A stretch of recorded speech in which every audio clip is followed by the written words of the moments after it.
Hi, and welcome to the writer's commentary for DC Comics Batman Beyond Unlimited, covering material printed in issue number 12. The cover was drawn by Howard Porter with John Livesay, and I'm sure I'm still pronouncing his name wrong. Sorry about that, John. It was drawn by Norm Brayfogle. Andrew Elder is our colorist. Saida Temafonte is our letterer. Alex Antone is our editor, with an assist from Ben Abernathy. I'm the writer. My name's Adam Beechin. Hi there, I'm Adam, and welcome. For those of you who haven't been to one of these before, we try and do the same thing that a director's commentary accomplishes on a DVD. We're just trying to take you a little bit behind the scenes and show you what goes into the making of our comic every month. There's going to be spoilers galore, so if you haven't read the issue, please feel free to go ahead and do so now and pause this. We won't be offended. We're getting very close to the end of our long-running storyline, 10,000 Clowns. Hopefully some of you are on the edges of your seats. Those of you that aren't are probably ready for us to be finished with it. Either way, you're going to get your wish soon as we give you some thoughts here about our penultimate chapter. The chapter begins with the dying thoughts of Terry McGinnis as he struggles in the noose of the Joker King. And he's thinking about what's the best and worst parts of being a superhero. And in a large part, what this storyline has really focused on are what are the worst parts of being a superhero. Um, the stuff that they don't tell you about, the stuff that isn't so glamorous, of running around in colorful costumes with great powers and fighting crime. It's the getting punched. It's the knowing that people are getting hurt on your watch. It's the damage that can be done when you make even the slightest mistake. The hard parts of being a superhero and how that can weigh on a teenager's mind. That's what we're really focused on here, and that's why the line, "This is the part they don't tell you about," is really something that's key to this whole long-running storyline. A quick digression now that we've shown you the first page of our chapter. Occasionally I get asked about script formatting. I've seen enough scripts from enough different writers to get the sense that there really isn't an industry standard when it comes to formatting your comic script. Everybody does things a little bit differently. Some writers explain a whole lot of what they want to see in a panel down to the very slightest detail, like Alan Moore's legendary 100-page scripts for 20-page comic books. Some writers use very simple descriptions and very small and leave a lot of it up to the artist. Some writers number their captions on the page for ease of placing dialogue balloons, and some writers don't. I'm one who doesn't. For whatever reason, I've never gotten into the habit. I probably should. Norm would probably thank me. But everybody does it a little bit differently, is my point. And so long as your script is clear to all of the creative personnel involved, you really can't go wrong with how you put your script together.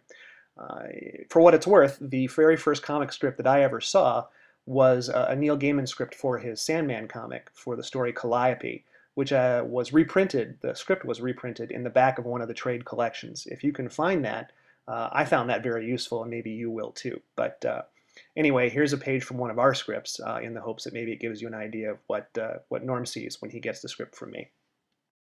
A lot of this chapter is written in internal monologue, which is a voice that I'm really comfortable with because it allows me to really get into the heads of the characters. And it's Terry taking stock of the fact that he's done an awful lot of living in the last couple of months or years since he took up the costume, and he's not even 19 yet. And he's looking forward into the future as to what he's going to be 40, 50 years from now. Maybe for the first time he's looking at that, wondering if he wants to still be playing Batman and the toll it could take on the lives of people around him. He's seen what being Batman for a lifetime has done to Bruce Wayne, both emotionally and physically. And is that really what he wants for himself? What does he want to accomplish with his life? And is being Batman the best way to do it? I think this story is going to start Terry on a real path of soul searching to determine what he wants to do with his time on Earth, and if Batman is really the best way to accomplish it. Enter Dick Grayson, playing his best Clint Eastwood, saying just a few words and getting a lot of information and a lot of emotion across. I spent a lot of last week looking over the screenplay for the movie Unforgiven, which is one of Clint Eastwood's best movies. If you've never read the script and you have the opportunity to do so, I highly recommend it. It's amazing what the writer David Webb Peoples gets across on the page about a character without having the character actually say anything about himself or about his history. It's just brilliant, and I love characters that are like that, that can tell you all about themselves with just a couple of words. Something struck me on this page after I wrote it, and it's Commissioner Gordon, Barbara Gordon's line. It's a good thing that her father isn't here to see what's happened to Gotham on her watch. Her father, of course, being Jim Gordon, the iconic Commissioner Gordon who has been in Batman comics since time began.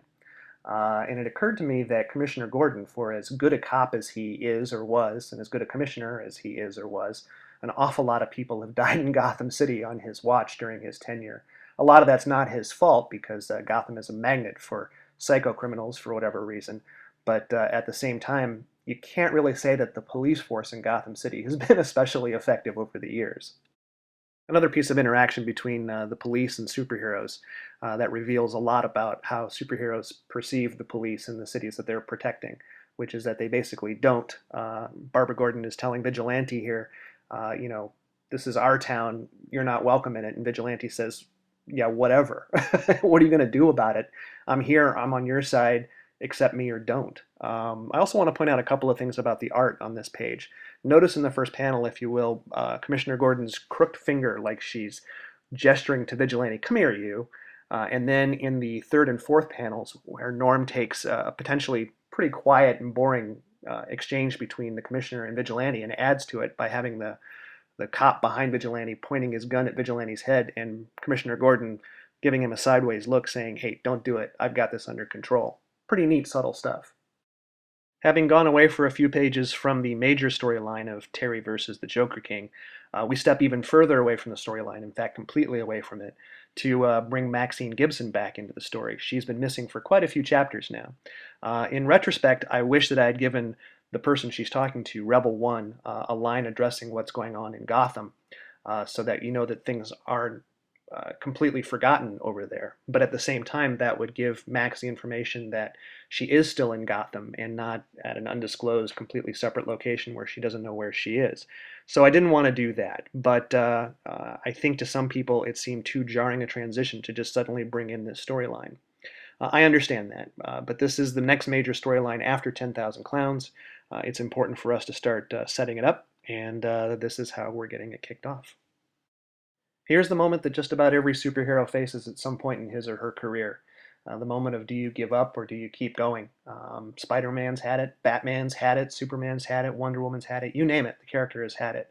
And many times it comes down to thinking about the people that support you, that depend on you, and that need you, that make you decide to push through the pain and through whatever obstacles you're facing and go on with it no matter what the risk or what the consequences are to yourself. It's the moment of overcoming the greatest obstacle. And this is Terry McGinnis's version of that. So imagine, if you will, the music rising and swelling heroically as our superhero rises unsteadily to his feet, accepting what he's going to do, gearing himself up for battle, and then just look at Norm's beautiful pictures of the clenched teeth on Terry's face in the third panel as he looks up towards his foe and prepares for what he has to do and then takes off in flight in one of the most, I think, beautiful pictures of the series thus far, and iconic shots of Batman. So the stage is set for our final chapter, which will be coming at you in print in just a couple of weeks. So all that's left for me to do is to thank you for watching this commentary, and if you like them, there are other commentaries that are posted here on the YouTube channel that you can check out. And if you're enjoying the commentaries and perhaps not looking at the comics, we hope you'll pick those up too. Those of you who are liking both, we hope you'll tell your friends and spread the word about Batman Beyond Unlimited. We'll be back next month with another commentary. If you have questions before then about the book, about the creative process, or anything that we do to put this comic together, you can drop us an email at batmanbeyondcommentary@gmail.com. I try to answer as many of the questions personally as I can, so if you have any, send them my way. Thanks again for watching, and we'll see you in a couple of weeks.